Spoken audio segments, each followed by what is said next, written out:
رسول پاک علیہ السلام نے فرمایا سن، تیرے ماں باپ کا بھی تجھ پہ حق ہے، تیرے وجود کا بھی تجھ پہ حق ہے، تیری آنکھ کو آرام کی ضرورت ہے اس کا بھی تجھ پہ حق ہے، اور حضور نے فرمایا ساری رات نماز نہ پڑھا کر، تیری بیوی کا بھی تجھ پہ حق ہے، وہ تجھے ادا کرنا ہے، اللہ کی بارگاہ میں وہ جا کے سوال کرے گی، وہ تیرا گریبان پکڑے گی، تجھے ان چیزوں کا خیال رکھنا۔ حضرت عمر فاروق رضی اللہ تعالیٰ عنہ نے فرمایا تھا کوئی فوجی 4 مہینے سے زیادہ اپنے گھر سے غیر حاضر نہ رہے، بیوی کا حق ہے، اس کے پاس آئے، اس کو وقت دے، اس کو وقت دے۔ جو لوگ ملک سے باہر رہتے ہیں نا، چلو بامر مجبوری ہے، مجبوری کے معاملات ہیں، ان کو اپنی بیویوں کو زیادہ شکر گزار ہونا چاہیے، زیادہ شکر گزار ہونا چاہیے۔ حضرت فاروق اعظم رضی اللہ تعالیٰ عنہ نے فرمایا وہ خامد بڑا خوش نصیب ہے جو گھر میں نہیں رہتا لیکن اس کی بیوی پھر بھی باحیا رہتی ہے، اور اس اپنے خامد کے بستر کو وہ کبھی آلودہ نہیں ہونے دیتی۔ چاہیے نا خامد کو کہ وہ اس نے سلوک کا مظاہرہ، میں نے بات شروع میں کی، جس کی قربانیاں زیادہ اس کے ساتھ اظہار محبت بھی زیادہ ہونا چاہیے۔ عزیز دوستو، اس سے آگے چلیے، نان و نفقہ۔ رسول پاک علیہ السلام نے فرمایا جس طرح اپنے کپڑے پہنو اسی طرح اپنی بیوی کو بھی پہناؤ، جس طرح کا کھانا اپنے لیے پسند کرتے ہو اس طرح اپنی بیوی کے لیے بھی۔ میں نہیں آپ سے کہتا کہ آدھی کڑھائی دکان پہ کھائیں آدھی گھر لے کے جائیں، میں یہ نہیں کہتا، لیکن میں رسول پاک صلی اللہ علیہ وسلم کی حدیث سے آپ کو آگاہ کر رہا ہوں۔ سید عالم صلی اللہ تعالی علیہ وسلم نے فرمایا جو کھاؤ وہی بیویوں کو بھی کھلاؤ، جو پہنو وہی بیویوں کو بھی۔ اب سنیے اس سے اگلے لفظ حضور کے، نبی پاک علیہ السلام نے فرمایا ایک دینار وہ ہے جو بندہ اپنے غلام کو دیتا ہے، بڑی بات ہے، ایک دینار وہ جو اللہ کی راہ میں صدقہ دیتا ہے، ایک دینار وہ جو بندہ اپنے دوست احباب کی خدمت کر۔ فرمایا یہ سارے ہی دینار خرچ کرنا بڑے اچھے ہیں، لیکن فرمایا سب سے زیادہ ثواب اسے اس دینار کا ملے گا جو وہ اپنی شریک حیات اپنی بیوی پہ خرچ کرے گا، سب سے زیادہ اسے اس کا اجر ملے گا جو اپنی بیوی پہ وہ پیسہ خرچ کرے گا، سب سے زیادہ اس پہ اجر ملے گا۔ ایک ہے نان و نفقہ، اور اعلیٰ حضرت نے لکھا کچھ اضافی خرچہ بھی دو اسے، اور جب اسے تھوڑا بہت اضافی خرچہ دو تو بعد میں حساب بھی نہ مانگو، حساب اعتماد ہونا چاہیے، تمہیں اعتماد ہونا چاہیے کہ تمہاری بیوی کوئی غیر شرعی حرکت نہیں کرتی، لیکن اگر تم اسے اضافی خرچہ دو تو اس سے حساب دیکھیں۔ اس میں کتنے میٹھے پہلو ہیں، ہو سکتا ہے کہ اس کے میکے میں کوئی حاجت ہو تو وہ کسی طریقے سے پوری کرتی ہو سکتا ہے کچھ ایسی ضروریات زندگی ہوں جن کو وہ اپنے خامد کے سامنے بیان کرنا اپنے خاندان کی عزت کے لائق نہ سمجھتی ہو، اسے دو خرچہ اضافی، لیکن بعد میں اس سے استفسار نہ کرو۔ ہاں اگر تمہیں شک ہے کہ کوئی ایسا کام ہو رہا ہے جو گھر کی عزت کے خلاف ہے، پورا اختیار حاصل ہے تمہیں بات کرنے کی، جاگیے ذرا، آنکھ کھولیے اور میری بات بڑی توجہ سے سنیے۔ نبی اکرم صلی اللہ تعالی علیہ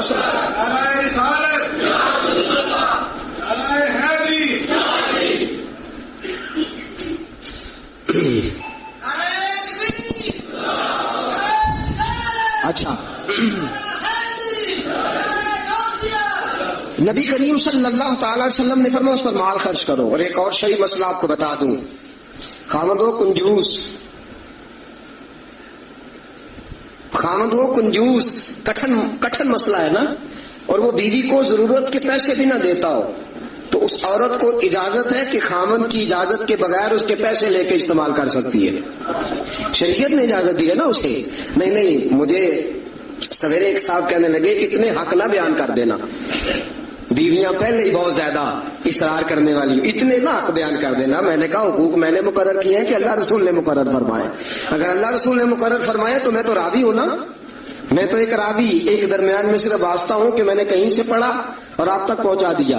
اگر حضرت ہندا بن ابی سفیان جناب ابو سفیان کی زوجہ رسول پاک کی خدمت میں عرض کرنے لگی حضور خامد میرا بڑا کنجوس ہے بھی مالدار، حضور ضرورت کے پیسے بھی نہیں دیتا، نان و نفقہ بھی پورا نہیں کرتا، کپڑی روٹی کے پیسے بھی پورے نہیں کرتا، حضور مجھے پتا ہے پیسے کہاں رکھتا ہے، اپنی مرضی سے لے لوں، حضور نے فرمایا ضرورت کے مطابق لینا۔ یہ نبی پاک کی حدیث سے ثابت، فرمایا ضرورت کے پیسے لے سکتی ہے تو اضافی خرچہ نہیں، اضافی خرچہ وہ اپنی مرضی سے، اب یہ حق ہے نا عورت کا، بات سخت ہے تھوڑی سی خامدوں کے لیے، لیکن چونکہ حق ہے، عورت کا حق ہے اور اللہ رسول نے اسے دیا ہے، تو بہرحال سمجھنا چاہیے نان و نفقہ اگر کوئی خامد صحیح ادا نہیں کرے گا تو بیوی کو حق حاصل ہے کہ وہ بغیر اس کی اجازت کے اپنے کھانے کے لیے، اپنے کپڑوں کے لیے، ضروریات زندگی کے لیے وہ بغیر اس کی اجازت کے اس کے پیسے استعمال کر سکتی ہے۔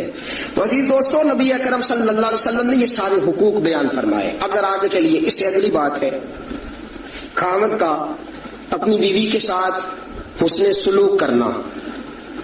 اب دیکھیے میرے محبوب نے کیا فرمایا، فرمایا خیرکم خیرکم لأہلہ، تم میں سب سے بہترین شخص وہ ہے جو اپنے گھر والوں کے لیے بہتر ہے، سب سے بہترین۔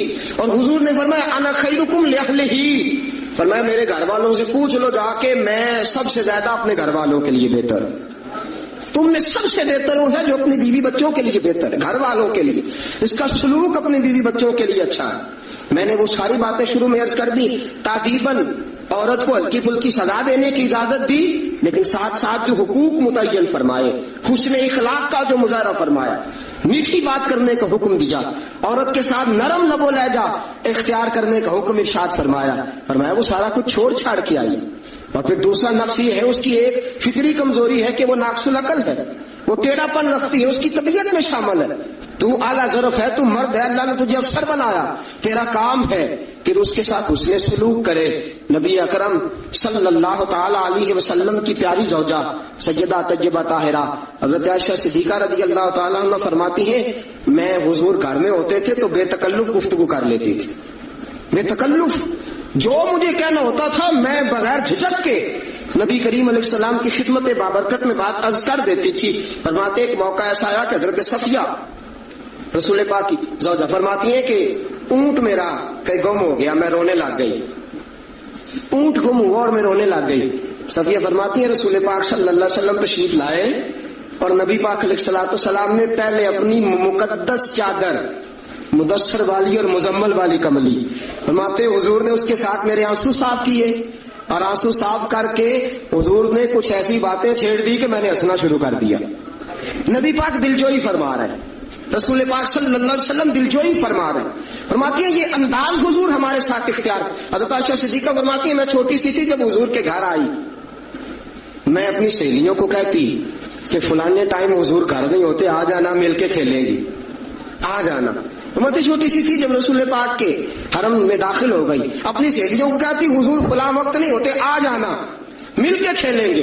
فرماتی ہیں بچیاں میرے ساتھ کھیلتی اور حضور کبھی بے وقت آ جاتے، جو آنے کا وقت نہ ہوتا، کسی کام سے آ جاتے۔ فرماتی ہیں جب حضور آتے تو میری سہیلیاں چھپ جاتی۔ ایک دن ایسا ہوا کہ وہ ساری بچیاں چھپ گئیں، سبحان اللہ، قربان جائیں رسول پاک کے طرز پر، انداز محبت پر۔ فرماتی ہیں حضور اٹھے، ارب حضور سے کوئی چیز چھپ تو نہیں نہ سکتی۔ حضرت فرماتے ہیں اور کوئی غیب تم سے نہا ہو بھلا جب خدا ہی نہ چھپا رہا، جب خدا ہی نہ چھپا، جب اللہ نہیں چھپا تو اور کیا چیز چھپے گی۔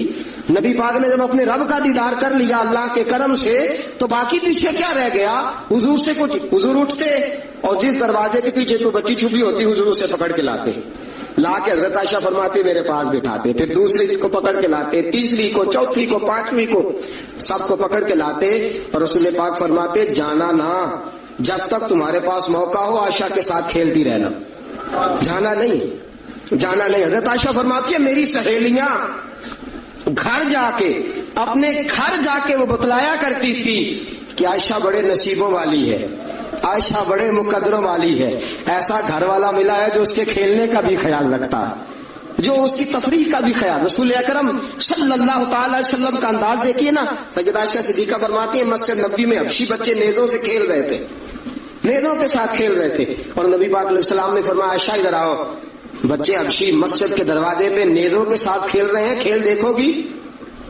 عائشہ صدیقہ فرماتی ہے میں نے کہا حضور دیکھوں گی۔ تو رسول پاک صلی اللہ تعالی وسلم نے نا اپنے جبہ مبارک کے اندر، اپنی چادر مبارک کے اندر مجھے چھپا لیا، میری صرف آنکھیں نظر آتی تھی۔ فرماتی ہے میں نبی پاک علیہ الصلوۃ والسلام کے مقدس مغل مبارک کے اندر چھپی وہ کھیل دیکھتی رہی، دیکھتی رہی، دیکھتی رہی اور محظوظ ہوتی رہی۔ حضور نے فرمایا عائشہ بس کریں اب۔ فرماتی ہے میں نے کہا نہیں ابھی اور دیکھنا ہے۔ فرماتی ہے رسول پاک کے لفظ بس کریں اور دیکھنا ہے۔ فرمایا حضور پھر کھڑے رہے۔ رسول پاک کی چاہت اور حضرت عائشہ صدیقہ کی چاہت، جب نبی پاک نے بحیثیت شوہر اپنا اسوہ حسنہ پیش کیا تو کس انداز میں پیش کیا؟ فرمایا نہیں، جب تک تو کہے گی میں کھڑا دکھاتا رہوں گا۔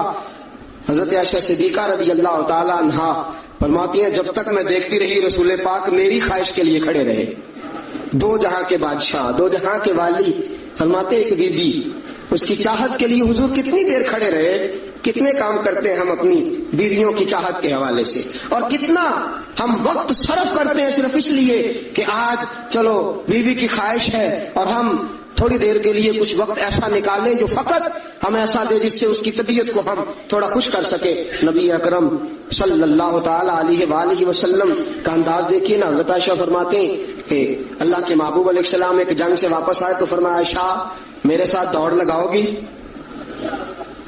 ہم سمجھتے ہیں تہذیب کے خلاف ہے، میں تو بڑا مہذب ہوتا ہوں جی، میں بڑا مہذب آدمی ہوں۔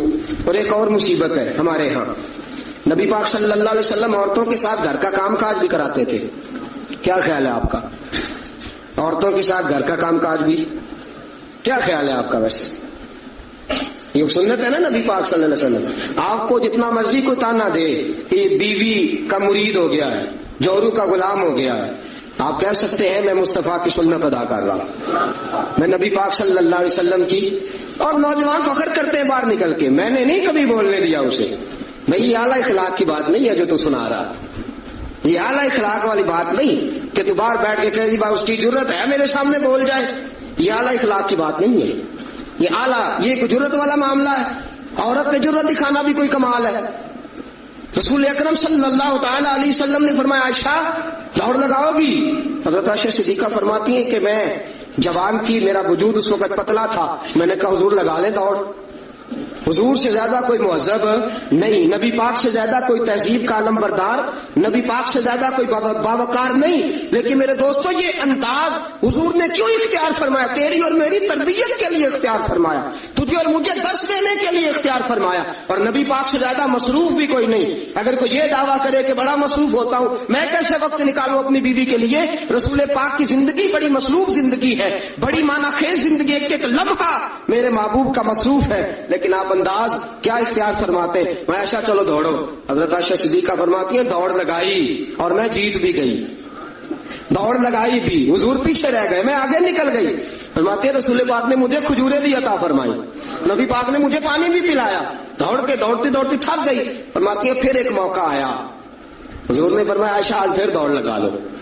فرماتی ہے میرا وجود تھوڑا موٹا ہو گیا تھا، تھوڑا سا وجود میرا بھاری ہو گیا تھا، رسول پاک نے فرمایا لگاؤ دوڑ۔ عائشہ صدیقہ فرماتی ہیں دوڑ لگائی تو حضور جیت گئے، رسول پاک جیت گئے، میں پیچھے رہ گئی۔ حضور نے فرمایا عائشہ یہ پچھلی دفعہ کا بدلہ ہو گیا، میں نے آج تمہیں کہا ہی اس لیے تھا کہ مجھے پتا تھا آج ہار جاؤ گی، اب وہ والی چستی اور وہ والی پھرتی تم نے نہیں رہی، اب تم ہار جاؤ گی، یہ میں نے بدلہ لیا ہے۔ حضرت عائشہ صدیقہ فرماتی ہیں جب سیدہ عائشہ یہ انداز، یہ حدیثیں بیان کیا کرتی تھی تو رویا کرتی تھی، آنکھوں میں آنسو ہوتے تھے۔ فرماتے ہیں ایک میں اس دن بڑا روئی حضور کی محبت پہ۔ ایک بوڑھی عورت ہمارے گھر آئی، بوڑھی عورت، فرماتی ہیں کہ اس کے ہاتھ کے اندر لاٹھی تھی، لاٹھی ٹیکتی ہوئی آئی، اور جب اس نے باہر سے آواز دی، فرماتے ہیں رسول پاک جھٹ سے چارپائی پہ بیٹھ گئے۔ میرے رسول پاک نے بڑی جلدی سے کپڑا ٹھیک کیا، حضور جلدی سے اٹھے، اس بوڑھی کا استقبال کیا، اسے بٹھایا، اس